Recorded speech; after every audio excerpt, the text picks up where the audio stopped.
نحن شعب من الأسرى. لذلك عندما نتكلم اليوم عن أننا نطرح أن يحرس الشعب إرادته وأحداث 25 يناير وما بعدها، إحنا بنقول اوعوا نرجع أسرى مرة أخرى أيها الإخوة.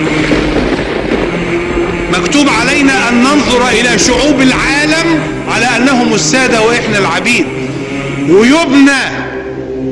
يبنى اقتصادنا القومي داخل البلد القومي على ان اي حاجة تدخل فلوس لمصر ما تبقاش تحت ايد الاجانب، ممنوعة، واي حاجة تدخل لمصر تبقى من تحت ايد الاجانب تصبح هي الاساس في دخلنا.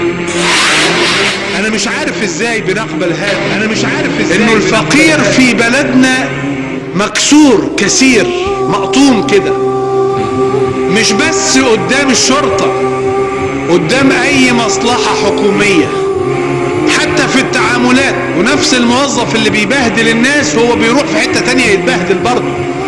حتى يا اخواني في الخارج، تروح بلد من الدول المتقدمة كل الدولة ماشية ما شاء الله نظام رائع، المكان الوحيد هو السفارة المصرية التي يهان المصري قدام القنصلية المصرية او السفارة المصرية، لانه تعودنا ان المصري رخيص. بقينا بنرمي اولادنا في البحر عشان يعوموا عشان يدخلوا، بقينا بنقطع البطاقات المصرية والجوازات المصرية عشان ندخل بغير هوية، واحنا نقدر نكون احسن من كده.